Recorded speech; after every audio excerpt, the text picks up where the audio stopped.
Now, there are a ton of reasons why I love what I do. And probably topping that list is the ability to customize every tour around your needs. That is super cool because honestly, it makes our job really, really, really easy because we're providing you exactly what you want, which is really the reason why you come to us in the first place. Now, I had a guest about, oh gosh, it's probably been 6 months now, where they really wanted to do a sunset tour. And they went through the website and they're like, hey Todd, I see you got this $300 option. We have to, either upgrade the car if we're running out of space to make room for that guy. And then we get up there and it just seems like a really, really long day because we can't trade off. We're sitting back there from early morning all the way until late night and it's just brutal. Is there any way that we can tweak things to make it work?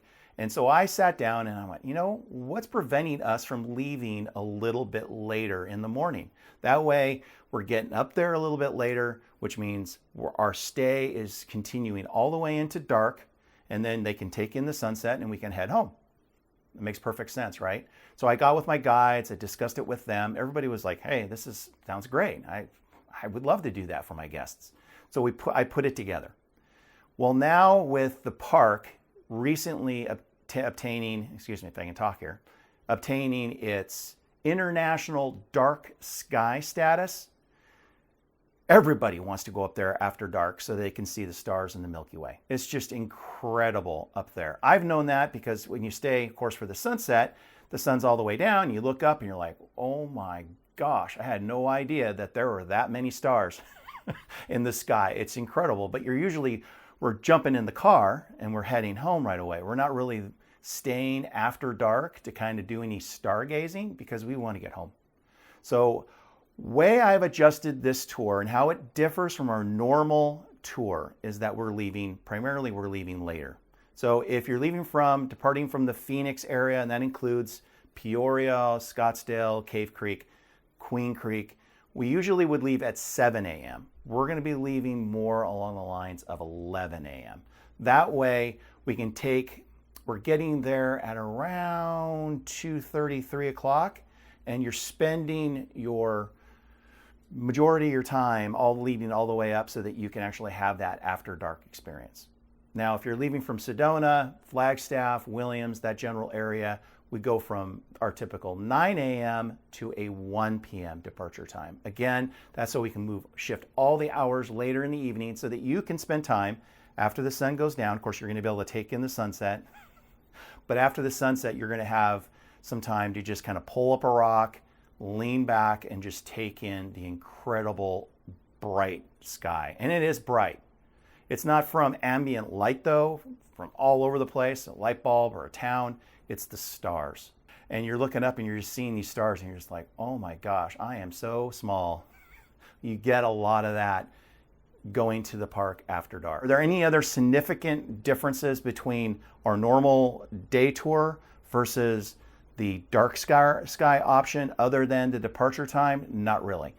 Do keep in mind that during our day tour, all of it's obviously during the daytime. So we're going to tailor those tours around seeing as many overlooks as possible, that kind of thing, during daylight. When it comes to the after dark stuff, there is a difference. We're typically going to find, we know where the best spots are away from even the smallest of light bulbs, so that you get that true dark sky experience. But you're going to be spending an hour or so at that overlook just stargazing. So you're not going to be bouncing around from overlook to overlook. That just doesn't make any sense to jump in the car after dark, go to another overlook just to see the exact same, because you're looking up, not necessarily into the canyon. When you're looking into the canyon, there's a lot of different perspectives that we want to share with you. At night, it's the sky. So we just sit tight in one particular overlook or two particular overlooks that we choose, one or the other, and then you'll stay there, and then from there, you'll head home. Another thing I wanted to point out is vehicle. Another big difference, I guess, again, is that you're coming home after dark. It's later in the evening. You're probably going to want to shut your eyes on the way back. There's nothing to see out the window. It's dark outside. And so you're going to want to be comfortable. You're probably going to want to close your eyes on the way back. There are certain vehicles that are better for that. Give you an example. We have two sedans, types of sedan. We have the standard premium Cadillac sedan, which is awesome. And then, of course, we have the newest edition, which is the Mercedes-Benz S600 Maybach. And the main difference between the two is that with the Maybach, you have reclining seats in the back. So let's imagine you get in the vehicle. You've been just absolutely stunned by how beautiful the sky is after dark at the Grand Canyon. You get in the vehicle for the journey home. In the Maybach, you can recline the back seat. You can lift up the rear. There's a little pedestal that you can lift up for your lower body. You're basically in a recliner, a Barca-lounger in the back of the Maybach. Whereas with the Cadillac, while it is a little bit less expensive, you are in a traditional, very comfy, but very traditional rear seat. You don't have the ability to recline. So it does make it for a little bit rougher. I'm bringing this up because I had a couple of guests comment about that. They weren't disappointed. They're just like, gosh, I didn't think about this. But you're kind of in the back seat of a traditional car where there isn't a lot of amenities to make your sleeping or napping experience coming home very enjoyable. It's just a standard back seat. Now, let's say you have a group of 4 to 6, and you're kind of like, gosh, do we want to take the transit van? Because it is after dark. Todd's kind of lecturing us on, gosh, I'll be more comfortable in something that has a little bit better seating. Well, this SUV, while 3 will be super comfy, the other 3 will be in the rear fold-down bench seat in the SUV. Doesn't recline, very much like the sedan. It's a bench seat. It's designed a lot of ways to kind of fall down, allow for cargo and stuff to get stuffed into those bigger SUVs. And so it's really not designed to be super comfy. Now, if there's just one person back there, say there's 4 in your group, there's one person back there, well, they can lay down, put the seatbelt on, lay down. If there's 2, kind of lean against each other or lean out. If there's 3 in the back bench seat, the middle person is you're going to have to play musical chairs on the way back. We are going to stop, probably by your demand, and then we can move around. But you're not going to be as comfortable than you would be in the Transit, which in the case of 5 people, everybody would have their own bucket seat, which would recline. Nice wide seat, reclining back. So again, you're going to be a little bit more comfortable for the late night return than you would be in, say, the SUV.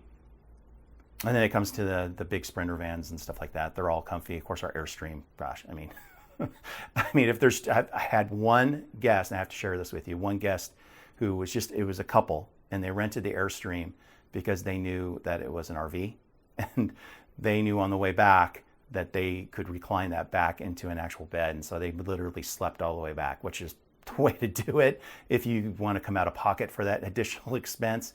But most of us are going to kind of try to figure out what best fits into our budget as well as what's the most comfortable. So that's why I'm mentioning that. So there, gosh, did I miss anything? Let me know if I did. It's going to be an option when you actually do your online reservation. You'll see it down there, dark sky option, and just select that. It'll put it into your cart. And after that, it's all us. And we'll let you know. We'll send you a text message back. Make sure if you put a phone number in there, we all have cell phones. Most of us have cell phones these days. Put the cell phone number so that we can text you. We love text, and we'll send you a text message saying, hey, thank you so much for your dark sky option. Just remember, it's not 7 a.m. if you're leaving from Phoenix. It's now 11 a.m. And so you'll go, okay, these guys are understanding. They caught it. They understand that it's going to be a dark sky thing. Whew, okay, I'm relieved now. So there you go. Again, my name is Todd. I'm with Todd's Amazing Tours. If you go to the website, you'll see my email on there. Love email. If you want to call, that's fine. My staff, if they don't pick up, it kind of gets forwarded to me, kind of the last ditch guy. But if you want to talk to me, let them know, or hopefully I'll answer the phone. And again, you can text the number on the actual website too, and that does come to me. So there you go. I hope this was somewhat informative. I know it was a little longer than I anticipated. Sorry about that. Until the next video, I'll talk to you later. Bye-bye.